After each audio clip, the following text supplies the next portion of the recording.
They bought me a shitty T-shirt that was like a Cotton Eye Joe T-shirt and gave it to me. Yeah, my kids are gonna wear it because I'll never touch the thing. I hate that song. Hi, this is Mike Bedard with Cinema Singularity, speaking today with Adam and Kyle for the new film Caroline. I just have to say off the top, Snack Shack is one of my favorite films of like the last 10 years. I love that movie so much. Yeah. Appreciate you. I saw a Q&A with you where you said when you got the script for Caroline that you immediately thought of Kyle to play Oliver. Yeah. I'm curious if there was a particular performance of Samara Weaving's where you were like, she would be the perfect counter to this character. I saw, my only reference point really for Samara was Ready or Not, which I absolutely loved. And I hadn't seen a lot of her work, but I met with her in person. And when I met with her in person, she was just so grounded and real and funny that I fell in love with the idea of her as Caroline, like instantly. I think I went back to the producers and I said, this is Caroline. And Kyle, was there any prep you did with Samara beforehand to really make sure that chemistry was down-packed? Yeah, I mean, Adam really pushes to get people out to where we're shooting like a week or so before. So we had a week of just getting to hang out, spend time with each other, talk about the characters, and me and Sam work pretty similarly. So you have that aspect, and then also Adam really pushes to shoot pretty much in order. So, or as much as like we can, certain things. The big things. Like you want to meet, so like, you want to like the getting to know you stuff you want to do on the like first the introduction we did on the first day, or like you know, stuff that the big emotional Sam thing, the shot house, after you know, we did at the end, right? You know, yeah.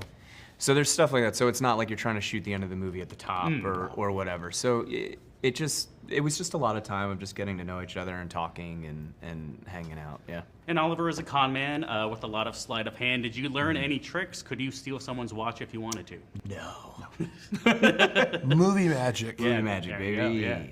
Yeah. Adam, music plays a big role in a lot of your films, especially since they tend to be like period pieces, kind of taking place decades prior. Do you go in with a soundtrack in mind? Are you playing music on sets? How do you incorporate that into filming? I did for the previous two films, but on this film, I left it kind of open. And then when I got in post with my editor, Justin, Justin pretty much curated the entirety of the movie himself. And he has like a million records. This guy literally has like a million records in his house, and he just has a really strong connection with music. He's an editor. We're going to be cutting to it, so those things are super important when you're cutting a movie. Like just having the right songs and the right, you know, setting the right space for everything. So yeah, it was almost all Justin on this movie. You just never pitched Cotton Eye Joe? Just never pitched Cotton Eye Joe. They tortured me with Cotton Eye Joe throughout this movie.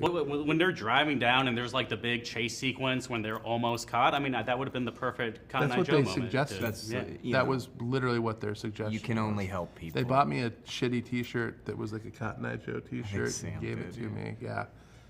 My kids are going to wear it because I'll never touch the thing. I hate that song. That's perfect. Oliver has a line where he says, everybody lies, especially to themselves. Kyle, when you're embodying this character, how much do you think about how much Oliver is lying to himself, or do you think he's lying to himself that much? You know, I think it depends. You know, it probably depends on the situation. I think Oliver's definitely somebody who lives by kind of a set of rules and things that keep him out of trouble. I also think he's not foolish enough to think that people won't tell themselves what they want to hear, you know, and what they need to hear. Yeah, I think he knows deep down that what they're doing is going to get them in trouble, you know, but he's doing it for her because he loves her, and that's, you know, and she's asking him to do these things, and I think the two of them really are just very, you know, like ride or die all the way to the end for each other. So he kind of becomes the victim of his own, you know, what he's talking about. Right, absolutely.